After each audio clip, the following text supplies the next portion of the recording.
हाँ जी 7th class प्यारे बच्चों तुसी सारे बच्चे इस चित्र नूं वेखो। बच्चों ये चित्र किन्ना दा है? यस बच्चों ध्यान नाल वेखो ते दसो ये चित्र किन्ना दा है बच्चों? श्री गुरु गोबिंद सिंह जी दा। किन्ना दा है बच्चों? श्री गुरु गोबिंद सिंह जी दा, जिन्हां नूं सिक्खां दे 10वें गुरु आखते हैं। ये सिक्खां दे बच्चों 10वें गुरु हैं। इन्हां नूं असीं बाजा वाले सरबंशदानी भी आखते हैं। असीं इन्हां नूं दशम पिता सरबंशदानी बाजा वाले आदि कई नामां तो जानते हैं। श्री गुरु गोबिंद सिंह जी जिन्हां ने हिंदू धर्म की रखिया दे लई बच्चों अपने पूरे खानदान नूं अपने पूरे परिवार नूं बलिदान कर दिता। ये वो महान शख्सियत है श्री गुरु गोबिंद सिंह जी। अज बच्चों असी तुहाडी पंजाबी ज्ञान सरोवर विचों लेख करांगे श्री गुरु गोबिंद सिंह जी। तुसी सारे बच्चे 127 पेज निकालो अते इसनूं अज असी इस लेख नूं करांगे। बच्चों लेख रचना वो रचना हुंदी है जिस विच असी किसी बारे हुण अज असी लेख करांगे श्री गुरु गोबिंद सिंह बारे, इन्हां दे जीवन बारे, इन्हां दी पढ़ाई बारे, इन्हां दा पूरा जीवन परिचय सानूं पता चलदा है। लेख रचना करन नाल साडे ज्ञान विच वाधा हुंदा है, साडे वख-वख शख्सियतां दा सानूं पता चलदा है। अज बच्चों करांगे असी श्री गुरु गोबिंद सिंह जी। सब तो पहला है बच्चों जान पहचान। जान पहचान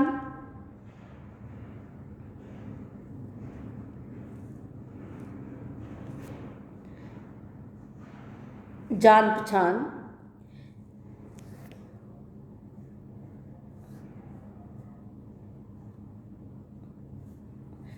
श्री गुरु गोबिंद सिंह जी सिक्खां दे 10वें गुरु सन। दुनिया आप नूं दशम पिता अते सरबंशदानी दे नां तो जानदी है। आप जी दी महिमा विच कवि गुरदास सिंह आखदा लिखदा है, वाह प्रगटिया मर्द अगड़ंबा वरिआम अकेला, वाह वाह गोबिंद सिंह आपे गुरु चेला। गुरु गुरदास की आखदी वाह प्रगटिया कि वो किहड़ा मर्द सी जिहड़ा अंग मड़िया वरिआम अकेला, अकेला ही प्रगट होया जिस दी वाह वाह हर पासे गुरु गोबिंद सिंह दी वाह वाह होण लगी ते वो 40-40 सिक्खां दे नाल कल्ले ही लड़ जांदे ते वो आपे ही गुरु ते आपे ही चेला। ये तुक बच्चों तुसी याद करनी होए ते कर सकते हो, जरूरी नहीं है कि तुसी इस तुक नूं भी याद करो। अगला है बच्चों जन्म अते माता पिता। जन्म अते माता पिता आप जी का जन्म 1666 ईस्वी नूं बिहार की राजधानी पटना विखे होया। आप दे पिता जी नूं श्री गुरु तेग बहादुर जी सन जो सिक्खां दे 9वें गुरु सन। आप दी माता का नाम गुजरी सी। आप बचपन विच ही पटना तो आनंदपुर साहिब विच आ गए सन। आप बचपन तो ही बड़े होनहार किस्म के बालक सन।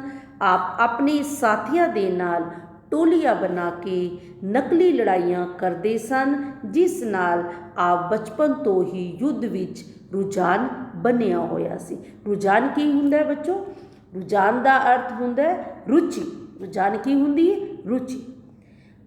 आप जी का जन्म 1666 ईस्वी नूं बिहार की राजधानी पटना विच होया। आप दे पिता जी श्री गुरु तेग बहादुर जी सन जिहड़े कि सिक्खां दे 9वें गुरु सन। आप दी माता का नाम माता गुजरी सी। आप बचपन विच ही पटना तो आनंदपुर साहिब विच आ गए सन। आप बचपन तो बड़े होनहार किस्म के बालक सन। आप अपने साथियों के नाल ਟੋਲੀਆਂ ਬਣਾ ਕੇ ਨਕਲੀ ਲੜਾਈਆਂ ਕਰਦੇ ਸਨ, ਜਿਸ ਨਾਲ ਆਪ ਦੇ ਬਚਪਨ ਤੋਂ ਹੀ ਯੁੱਧ ਵਿੱਚ ਰੁਝਾਨ ਬਣਿਆ ਰਿਹਾ ਸੀ। ਅਗਲਾ ਹੈ ਬੱਚੋ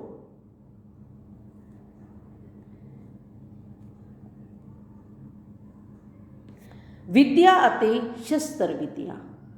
1672 ਈਸਵੀ ਵਿੱਚ ਆਪ ਆਪਣੇ ਮਾਤਾ ਪਿਤਾ ਨਾਲ ਪਟਨਾ ਤੋਂ ਅਨੰਦਪੁਰ ਸਾਹਿਬ ਵਿੱਚ ਆ ਗਏ।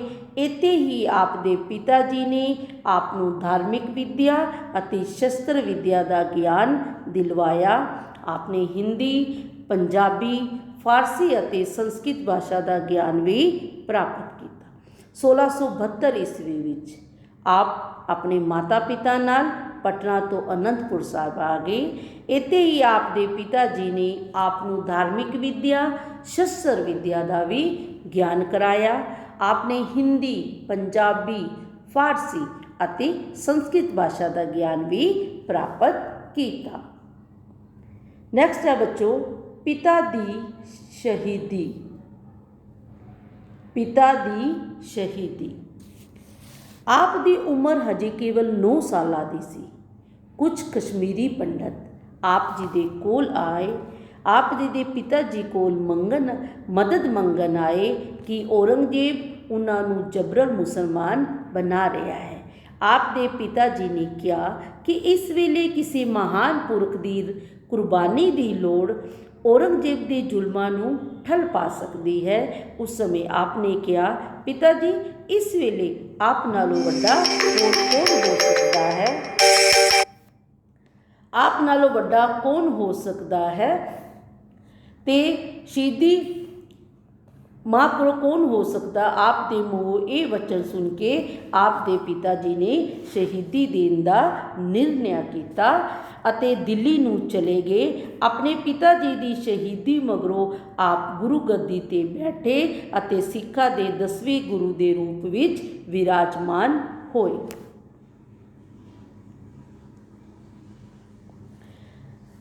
ਆਪ ਦੀ ਉਮਰ ਕੇਵਲ 9 ਸਾਲਾਂ ਦੇ ਸੀ ਜਦੋਂ ਕੁਝ ਕਸ਼ਮੀਰੀ ਪੰਡਤ ਆਪ ਦੇ ਪਿਤਾ ਜੀ ਦੇ ਕੋਲ ਆਏ ਤੇ ਉਹਨਾਂ ਨੇ ਆਪ ਨੂੰ ਕਿਹਾ ਕਿ ਇਸ ਸਮੇਂ ਜਿਹੜਾ ਔਰੰਗਜ਼ੇਬ ਹੈ ਉਹ ਜ਼ਬਰਦਸਤੀ ਹਿੰਦੂਆਂ ਨੂੰ ਮੁਸਲਮਾਨ ਬਣਾ ਰਿਹਾ ਹੈ।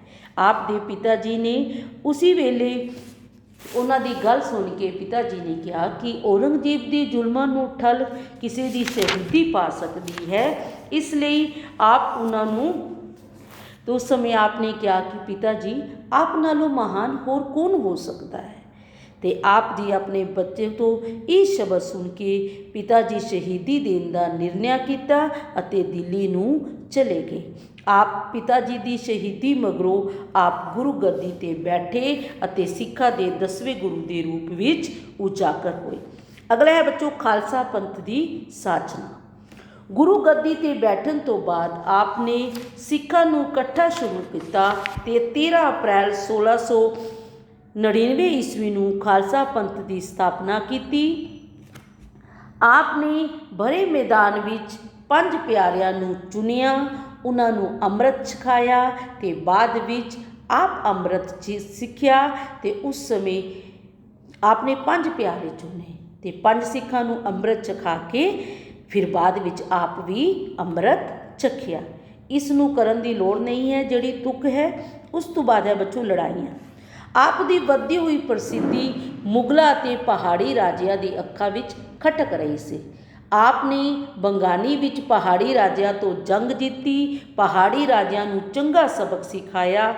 आप दे 2 वड्डे साहिबजादा अजीत सिंह अते साहिबजादा जोहार सिंह चमकौर सिंह की लड़ाई विच शहीद हो गए ते आप दे 2 छोटे साहिबजादे जोरावर सिंह अते फतेह सिंह नूं सरहिंद के नवाब ने दीवारा विच नवा के शहीद कर दिता।